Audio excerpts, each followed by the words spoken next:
اللہ تعالیٰ فرماتے ہیں آیت نمبر 51 میں اعوذ باللہ من الشیطان الرجیم ونفخ فی الصور فاذا هم من الاجداث الى ربهم ينسلون، اور جس دن جب سور پھونکا جائے گا تو وہ اپنی قبروں سے اٹھ کھڑے ہو کے اپنے رب کی طرف دوڑیں گے. they will hasten to their Lord. قالوا یا ویلنا، وہ کہیں گے وہ ٹو اس، من بعثنا، ہمیں کس نے اٹھایا ہے، من مرقدنا، ہماری آرام کی جگہوں سے یعنی کہ قبروں سے، هذا ما وعد الرحمن وصدق المرسلون، بلکہ یہ تو وعدہ ہے جو کہ الرحمن نے کیا تھا اور انبیاء نے کیا تھا حق کے ساتھ. ان كانت الا صيحة واحدة فاذا هم جميع لدينا محضرون، لیکن وہ ایک بلاسٹ ہوگا اینڈ ایک بیک وقت at once they all are brought present before us. فالیوم لا تظلم نفس شیئا، اس دن کسی پہ کوئی ظلم نہیں کیا جائے گا. ولا تجزون الا ما کنتم تعملون، اور اللہ کہتے ہیں کہ کسی بھی روح پہ، کسی بھی جان پہ ظلم نہیں کیا جائے گا، بلکہ وہی بدلہ دیا جائے گا جو وہ عمل کیا کرتے تھے. پھر آیت نمبر 55 میں اللہ تذکرہ کرتے ہیں اہل جنت کا. اللہ کہتے ہیں انا اصحاب الجنت اليوم فی شغل فاکہون، کہ یقیناً اس دن جو جنت کے ساتھی ہیں، جو جنت کے لوگ ہیں، اصحاب الجنہ ہیں، وہ فی شغل فاکہون، وہ ہوں گے will be amused in joyful occupation. ہم و ازواجہم، اور ان کے ازواج، فی ظلال علی الارائک متکئون، ہوں گے ان شیڈ ریکلائننگ ٹیک لگائے ہوئے تکیوں کے ساتھ. لہم فیہا فاکہہ، ان کے لیے ہوں گے وہاں پہ پھل. ولہم ما یدعون، اور جو وہ چاہیں گے. سلام قول من رب الرحیم، اور سلامتی ہوگی ایک کلمہ ان کے رب کی طرف سے جو کہ رحیم ہے. پھر آگے اللہ تعالیٰ کہتے ہیں وامتازوا اليوم ایھا المجرمون، اس دن کہہ دیا جائے گا اہل جہنم والوں سے، مجرموں سے، کہ تم لوگ ان اہل جنت سے الگ ہو جاؤ. الم آہد الیکم یا بنی آدم اللہ تعبدوا الشیطان، اللہ کہیں گے کہ کیا تمہیں کہا نہیں گیا تھا کہ شیطان کی عبادت نہ کرو. وان اعبدونی ھذا صراط مستقیم. تو میں بیسکلی بات جو کرنا چاہ رہا ہوں وہ یہ کرنا چاہ رہا ہوں کہ اللہ نے دیکھیں ان کو ریپریمانڈ کیا کہ تمہیں منع کیا تھا میں نے کہ شیطان کی عبادت نہ کرو. ہمیں سب کو پتہ ہے کہ ہماری زندگی کا مقصد جو ہے وہ اللہ رب العزت کی عبادت ہے. تو شیطان کی عبادت سے کیا مراد ہے؟ دیکھیے، ایک تو جنرلی انڈرسٹینڈنگ ہے، لیکن یہ بہت تھوڑا طبقہ ہے جو کہ لٹرلی، جن کو ہم سیٹن ورشپرز کہتے ہیں، جو کہ شیطان کی لٹرلی ورشپ کرتے ہیں. لیکن اسکالرز نے یہاں پہ اس آیت میں شیطان کی ورشپ کو 3 پرسپیکٹیو سے سمجھایا، جو میں آپ کے سامنے رکھوں گا. اور ظاہری بات ہے کہ یہ میرے اور آپ کے لیے ریفلیکشن کا مقام ہے کہ ہم ان 3 چیزوں سے بچیں. سب سے پہلی چیز، علماء کہتے ہیں کہ شیطان کی عبادت کا مطلب ہے کہ اللہ کی عبادت میں ہنڈرنس پیدا کرنا، یعنی کہ اس طرح کے اعمال سرزد کرنا جو کہ آپ کے اور اللہ رب العزت کے بیچ میں آئے. مثلاً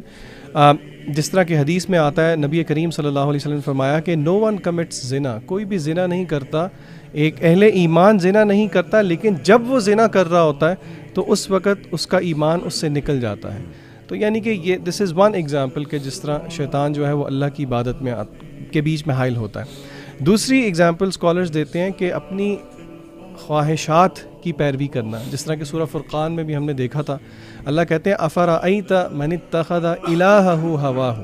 جو اپنی ڈیزائرز کو اپنا الہ بنا لیتا ہے، یعنی کہ اپنی خواہشات نفس کو مقدم رکھ لیتا ہے اللہ رب العزت کے احکامات پر.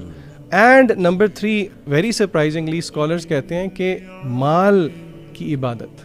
جس طرح کہ حدیث میں آیا، آپ صلی اللہ علیہ وسلم نے کہا تعیس عبد الدینار و عبد الدرہم، ہلاک ہو دینار اور درہم کا بندہ. تو اور یہ 3 چیزیں اگر آپ نوٹ کریں تو یہ مور اور لیس ایک دوسرے سے بہت ملتی جلتی ہیں. تو یعنی کہ یہ سارے basically these are forms of worshipping شیطان، اپارٹ فرام دا فیکٹ کہ جو لوگ، یعنی کہ ہم یہ نہ سمجھیں کہ سیٹن ورشپرز تو بس وہی ہیں جو کہ شیطان کی ذات کو کی عبادت کرتے ہیں، بلکہ یہ ساری چیزیں اس میں شامل ہیں. اچھا، اس میں اسی پارے میں سورہ صافات میں نا ابراہیم علیہ السلام کا ایک بڑا خوبصورت واقعہ ہے، اور وہ میں انشاءاللہ ان آیات کے ساتھ آپ کے ساتھ شیئر کرنا چاہوں گا. کہ اللہ سبحانہ و تعالیٰ ہمیں بتاتے ہیں ابراہیم علیہ السلام کے بارے میں کہ ابراہیم علیہ السلام نے کہا ربی حبلی من الصالحین، اللہ تعالیٰ سے انہوں نے دعا کی اولاد کے لیے اور صالح اولاد کے لیے کہ من الصالحین ہو، میری اولاد ایسی اللہ تعالیٰ مجھے اولاد دے جو رائچس میں سے ہو. اور ہمیں پتہ ہے کہ ابراہیم علیہ السلام جو ہے بڑھاپے کی عمر میں یہ دعا مانگ رہے تھے، کیونکہ ابراہیم علیہ السلام کو اللہ تعالیٰ نے اولاد نہیں دی تھی جب تک کہ وہ بالکل بوڑھے نہیں ہو گئے تھے. اینڈ اسماعیل علیہ السلام جو ہے ان کے فرسٹ بورن ہے. تو یہاں پہ ابراہیم علیہ السلام جو ہے نا اللہ تعالیٰ سے دعا مانگ رہے ہیں، اور اس سے ہمیں ایک لیسن یہ ملتا ہے کہ ہمیں بھی اللہ تعالیٰ سے کبھی نا امید نہیں ہونا چاہیے اولاد کے لحاظ سے، اینڈ جب اولاد مانگے انسان تو محض اولاد نہ مانگے لیکن نیک اور صالح اولاد مانگے اور صحت مند اولاد مانگے اللہ تعالیٰ سے. تو ابراہیم علیہ السلام دعا کرتے ہیں ربی حب لی من الصالحین فبشرناہ بغلام حلیم. تو اللہ تعالیٰ کہتے ہیں کہ پھر ہم نے ابراہیم علیہ السلام کو بشارت دی ایک لڑکے کی جو حلیم ہے، یعنی حلم والا ہے، صبر والا ہے، اسٹیڈ فاسٹ ہے، فور بیئرنگ ہے. نہ صرف یہ من الصالحین ہوگا لیکن اس کے اندر حلم بھی ہوگا. فلما بلغ معه السعی، پھر اللہ سبحانہ وتعالیٰ بتاتی ہے ہمیں کہ جب یہ لڑکا اس عمر تک پہنچا کہ وہ ابراہیم علیہ السلام کے ساتھ اب کام کر سکتا تھا، ہیلپ آؤٹ کر سکتا تھا، یعنی یہ عمر ہوگی at least 12 years old, 10 to 12 14 year old, کہ وہ اب اس عمر پہ ہے لڑکا یہ کہ وہ اپنے باپ کے ساتھ جو ہے نا ہاتھ بٹا سکتا ہے. فلما بلغ معه السعی قال یا بنی انی ارا فی المنام. تو ابراہیم علیہ السلام اپنے بیٹے کے پاس آتے ہیں اور کہتے ہیں کہ یا بنیا، اے میرے پیارے بیٹے، انی ارا فی المنام، میں دیکھتا ہوں خواب میں، انی اذبحک،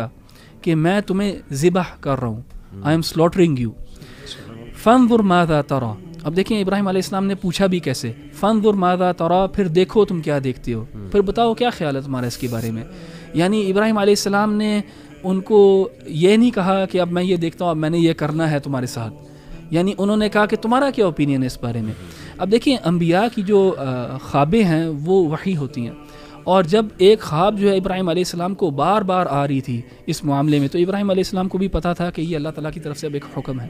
اور ان کا بیٹا بھی جانتا ہے اس چیز کو کہ میرا باپ جو ہے وہ ایک پروفٹ ہے، اللہ تعالیٰ کے نبی میں سے ہے، رسول ہے ایک، تو اس کی خواب جو ہے وحی اللہ تعالیٰ کی طرف سے ایک حکم ہے. تو جب ابراہیم علیہ السلام نے کہا کہ بیٹا دیکھو تمہارا کیا خیال ہے اس معاملے میں، تو ہم اکثر جو ہے نا ابراہیم علیہ السلام کا سیکریفائس جو ہے اس کا تذکرہ کرتے ہیں، لیکن ہم اس کے اندر اسماعیل علیہ السلام کا اتنی ینگ عمر میں یہ جواب جو ہے وہ ہم نہیں دیکھتے کہ کیا جواب دیا اسماعیل علیہ السلام نے. تو اسماعیل علیہ السلام کہتے ہیں قال یا ابت افعل ما تؤمر، اے میرے پیارے ابا جان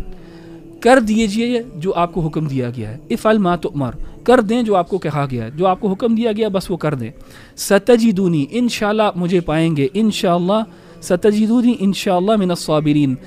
انشاءاللہ آپ مجھے صابرین میں سے پائیں گے، میں صبر کروں گا اس کے اوپر، یعنی میں پرسویر کروں گا. یعنی اتنا یہ خوبصورت منظر ہے، یہ آیات بڑی پاورفل اور بڑی اسٹرانگ آیات ہے کہ جب اللہ سبحانہ و تعالیٰ نے دونوں کو ٹیسٹ کیا، یہ صرف ابراہیم علیہ السلام کا ٹیسٹ نہیں ہے بلکہ اسماعیل علیہ السلام کا بھی ٹیسٹ ہے یہاں پہ، دونوں کو جب ٹیسٹ کیا تو انہوں نے فل سبمیشن کے ساتھ وہ آئے. اور پھر فلما اسلم وتلہ للجبین، اور پھر جب وہ ان دونوں نے جب سبمٹ کر لیا، انہوں نے ایکسیپٹ کر لیا، اور جب ابراہیم علیہ السلام نے اپنے بیٹے کا جو سر ہے، جو اس کا فور ہیڈ ہے، اس کو جب نیچے رکھا، وَنَادَيْنَاهُ أَن یا ابراہیم، اور جب پھر ایک آواز آئی اللہ سبحانہ وتعالیٰ کی طرف سے یا فرشتوں نے پکارا ہوگا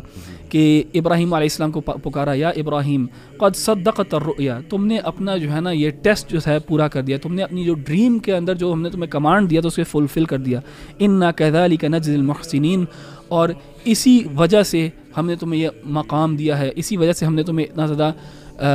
اتنی جزا دی ہے اور تم محسنین میں سے ہو.